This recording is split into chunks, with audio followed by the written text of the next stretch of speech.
you could go do another career, what would it be? Because I think we think that that's off limits for us. Like, oh, if I wanted to switch careers now, I'm 30, I'm 40, I can't do it. But we're examples of learning a whole new industry without college education, without training, and being very successful at it. And you can do that too.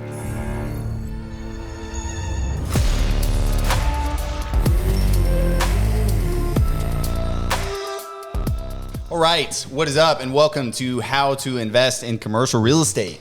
We're back. It's been a while. It's been a while. Too long, man. People are getting busy, man. Summertime, running out of topics to talk about, all of it. I know. I've had so many people contact me and say, where's that next podcast? Yeah, they're just blowing up your phone. Yeah, they are. Yeah, like 3 people called him.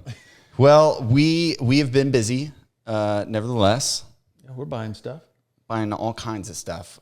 We just closed on a big deal out in St. Louis. Super excited about that. Right next to a Target. It's got a little 2-tenant out parcel in there with a Panda Express and a Chipotle. Yep. So our plan is to parcel that off and sell that. We think we're going to get some immediate arbitrage there just in the value of it separated off from the rest of the big box retail.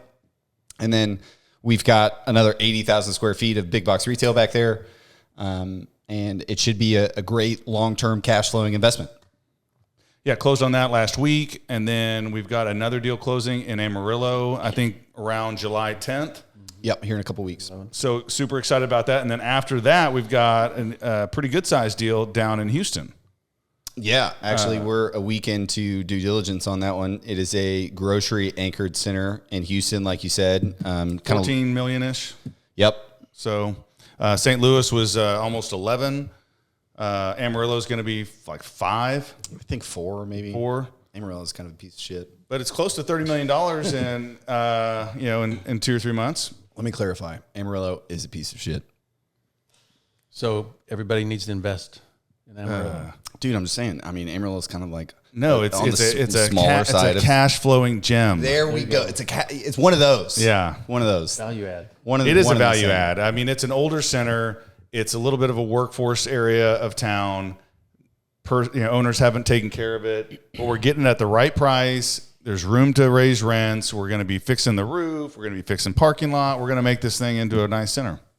Yeah, and we were just talking about that article I read from CoStar. National average occupancy of neighborhood retail shopping centers is 95%. Oh, that's amazing. So that's good for us. Yeah, being able to go into a retail market, right, where there's good, healthy occupancy, there's good, thriving business, and you can go in and pick up a shopping center at, I think like $50 or $60 per square foot is our basis in this, when the cost to develop is hundreds of dollars per square foot. So developers just aren't bringing the retail to market, and there's still a massive demand, which is a really great sign. Yeah, you don't see a lot of strip shopping centers being built around the country right now, right? We're doing it. Yeah. Yeah, we're doing a few, not a ton, but anyway. So we got a lot of stuff going on, and I don't know. Today, what are we talking about, Brian? Well, today we thought we might talk about how knowledge can combat fear, and obviously we're going to talk about how it's the fear of jumping into commercial real estate, how knowledge can help that. Yeah, when we think about topics for the show, we're always trying to think about what an average listener that doesn't know anything about commercial real estate is thinking about getting in. And what we hear more often than not is, man, I'd love to get into real estate. I'd love to get into commercial real estate. It just seems scary to me. I just don't know that much about it. And today we want to kind of dig into that. And like you say, the topic is knowledge combats fear. It's something I've been saying for a long time. Fear is part of the equation in commercial real estate and starting your own business and putting money into any investment, right? There's going to be some element of fear. But we've talked about it a little bit before. How do you combat that fear? And experience and knowledge are how you combat it. And if you can get comfortable with the risks and the unknown, right, it gives you just enough courage to follow through with getting into the game. And so I think what we were going to talk about today, though, is why is it that so many adults kind of have this negative, place this negative value on learning something new? Mm-hmm. Well, I think a lot of times it comes down to they think, well, I don't have a lot of time, right? So I'm not going to get started. Commercial real estate is complicated. I think a lot of people, if they can just sit in front of their computer and read one article on a certain topic, they're like, oh, I've got 30 minutes or an hour to learn on, to teach myself this. But it's sort of a dedication if you want to learn commercial real estate. I think people know it, but it's not that difficult, right? Yeah, I think learning has a negative connotation because people don't associate it to how broad of a term it actually is, right? And when I think about learning, I think people's most learning that they do through the graduate school is a hobby, right? Oh, that like right now I'm really into wake surfing behind a wake boat on a lake. So I'm learning how to do that through doing it. I'm learning how to do it through watching YouTube videos, through watching my friends do it, through like it's the process of learning. So for me personally, it's super easy to learn things that I'm interested in doing. So that's a great step, right? Like find something you're interested in, then it's less like learning or what you think of as learning, even though it's still learning. Yeah, your example is not too much different than what we tell people in real estate is jump in. Now you got to get some knowledge first, and we've kind of had episodes on that, but just jump in and do it. Well, I'd like to add this kind of unique idea that I think a lot of adults maybe struggle with, or even subconsciously struggle with, is they have such a negative pain point with learning new things. And I think it kind of goes back to the first 18, 22 years of our lives, where you're in high school, you're in college, and I don't know about the rest of you guys. I was an engineering major, but you just pummel students. Right, we're learning so much in such a short amount of time that it's a burden. Yeah, I'm trying to learn, let's say, calculus, and I've got to do it in 4 months and one semester, and then I got to go on to calculus 2, and then I got to go on to calculus 3. And so, that's the problem with learning, is that we associate it with, well, I take 6 courses of subjects that I really don't have any interest in learning.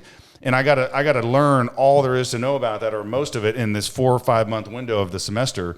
You're staying up all night, you're cramming for tests. And so we associate this learning engineering or learning, whatever your degree is, accounting, business, with these negative emotions and all this negative stuff. So then when we get our job as an adult, we kind of just, oh man, fuck, I can relax. Yeah. I'm going to learn my job, but I'm not going to spend every night till 2 a.m. learning. Yeah. I'm just taking a break. But the problem is a lot of us never pick it back up. And then when you're presented with like commercial real estate or whatever else, I think a lot of people think, oh man, it's too complicated. It's too much, because we're associating it with having to like learning stuff in college. And the great thing about it as an adult is you have way more than 4 months to learn whatever it is you want to know.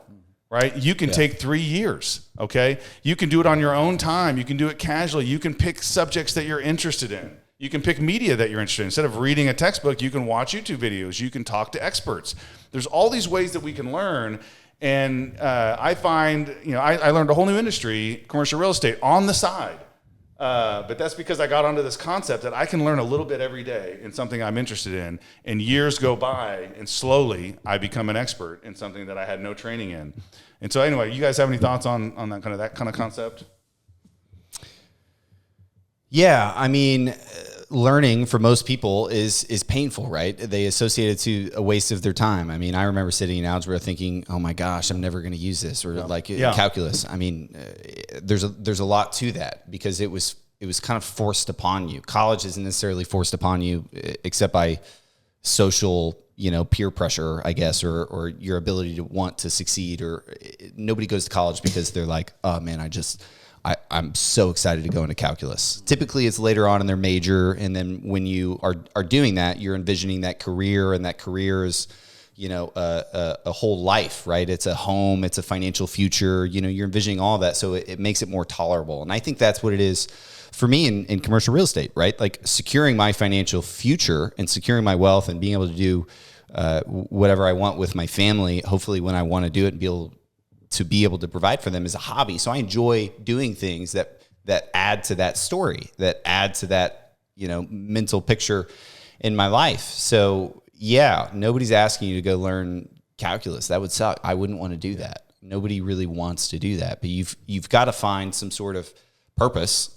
I've explained mine, and then just go through it. And then the other really important thing for me is to not get stuck in the learning phase. And I think a lot on this show, we're talking about actions we're taking and how to get in, and maybe we're not so focused on the learning. Learning is super important, but you have to learn how to learn while taking actions. You can't just be stuck in this phase of not doing anything and trying to become an expert and know everything, because you're not. You're not going to know everything. You're not going to become an expert without actually doing it. So you've got to find people that you can go into business with where they know you're learning and they're willing and eager to teach you, right? Probably because they're making more money than you on the same deal. And you're just, how are we doing this? Why are we doing that way? You're just trying to stay informed, but really you're learning, right? And then eventually you may be able to add more value to the next deal. So you're getting more ownership, you're getting a bigger fee, you're doing property management and leasing, or you're finding it, or you found the lender, right? All of these things are helping add more value, but you've got to be, at some point you've got to dive in, right? And we always talk about that. Yeah, it's a good point. You got to find the balance between when you think you have enough knowledge and when you want to jump in. And we've always talked about, well, jumping in doesn't have to be all by yourself, right? You've got a team. Sure. You can contact us. You can get partners. But that's a good point, right? And you got to, there's a balance between learning and doing. And you're going to continue to learn, like you said. So I got an idea here that I'll try to articulate. You have people that are sitting around and they're saying, man, I'd love to do commercial real estate. Looks like super lucrative, but man, it's too hard. It's too much. I want to remind everybody that went to college that you paid probably $100,000 for that degree. Yeah. And you studied full time for 4 years to get the job that you have. And let's just say that job is accounting and you're making $90,000 a year. Okay. I don't know. We're just guessing. You paid $100,000 or even more, and you studied full time for 4 year to get a $90,000 a year job or $100,000 a year job. Yes. That first year maybe covers your education. And so when we think about trying to encourage people to learn the real estate game, it's going to be way more lucrative. Okay. But is it going to take time? Yeah. But it's not even going to take 4 years full time. And the learning doesn't even have to cost you anything. Right. Yeah. I mean, it may cost you, I paid for some of my mistakes, but it doesn't have to cost you anything. Most of the information out there is free or in books that cost $19.95. And it won't take you 4 years. And at the end of it, right, you may be making $100,000 a year in real estate passively. Yeah. And so that's what we want to encourage people is like you were saying, you have a vision, you have a reason, you have a why, what's motivating you. But if you can get a hold of what commercial real estate can do for you, the amount of money and freedom that it can give you, then you're going to say, okay, I can dedicate 5 hours a week to this, 30 minutes a day. And over time, if you commit 30 minutes a day to anything, in 2 years, you're going to be totally proficient in it. Guys, it's okay to be dumb. Like, it's okay to be dumb. You just can't be dumb and proud, right? So let's dive into that, right? Yeah. Like, I'm not an attorney. I'm dumb when it comes to legal stuff. I'm getting better, right? Because I read a lot of contracts. I read a lot of contracts. And sometimes I want to bang my head up against the wall, but we're not going to get into that. What we're going to focus on is me being dumb in that area. And I kind of stay up at night. We raise a lot of money. I've probably personally guaranteed close to $100 million worth of debt. It's a big number. So we sign a lot of documents, and I couldn't do that without our attorney. Yep. So we hire amazing attorneys. There's multiple of them. They look and touch and do everything we sign and raise and file. So it's done right. So we don't have to be attorneys. So we don't have to go to law school. We don't have to. So we don't have to be experts in it, right? Yeah. Like anything. So accounting, don't have to do that. We have those people. Yeah, we file taxes. I'm not a CPA. There's no part of me that wants to be a CPA. I can promise you, there's no part of you that wants to be a CPA. Just knowing you. Brian's basically a rocket scientist. I could see him. I could be a CPA. Yeah, you kind of look like a CPA. I'm not gonna lie. Thank you. Anyway, is that a compliment? You've got to be able to hire out what you're not comfortable with, and before you can do that, you've got to be able to say you're not comfortable with it. You've got to be able to say, hey, this is over my head. I need to ask for advice. You can email and call us, but eventually you're gonna have something that's over your head, and you're gonna have to go in and say, hey, I don't know how this works, right? Like it could be a lender. Hey, I'm looking to buy this $5 million shopping center. I know I don't have to buy this thing in cash. What does a loan look like? Right? Do that 5 times. You're going to learn way more about commercial real estate lending from those 5 lenders telling you what they need. And your mind's going to be blown. It's going to teach you more than any book on commercial real estate lending ever could. I promise you that. And you're going to feel like an idiot. It might be smart if someone's thinking about it again. It might be smart to go back and watch our episode on partnerships. Remember when we said here's the team you need, or the team concept, right? Yeah. So go back, listen to the team that we've assembled, and then go you got to learn the other stuff. But there's a bunch of stuff you don't have to learn that we're outsourcing. So you can figure out exactly what it is you need to learn to start taking those first steps. And, it doesn't have to be commercial real estate, okay? Hopefully this episode, while we're talking about it, it gets you interested. What is it that you want out of this life? What is it? What if you could go do another career, what would it be? Because I think we think that that's off limits for us. Like, oh, if I wanted to switch careers now, I'm 30, I'm 40, I can't do it. But, we're examples of learning a whole new industry without college education, without training, and being very successful at it. And you can do that too, but it has to start with daily discipline, a little bit a day, forcing yourself to learn. But I promise you, it's not like that learning you did in college where you're trying to learn a hard subject in a matter of weeks or months, along with 6 other hard subjects that you don't even like. This is something that if you find a passion and you decide what you want out of life, you can do it. You can go get it. And hopefully it encourages you just to start taking those steps. And yeah, you're not going to do it overnight, but 3-4 years from now, with some dedication, you could be doing anything you want to be doing. Doesn't have to be commercial real estate. So questions get answered, right? Whether it's from other people or yourself, your mind will go to work answering your own questions. So I would just challenge you to continue humbly asking questions that you're interested in, right? And other people will answer them if you ask them. You will try to find the answers yourself, like I was saying. You have to be able to willingly go out and say, hey, I'm interested in commercial real estate. How do I do this? How would I buy a shopping center like this? And talk to a bunch of people about it, and you'll learn. It's super easy.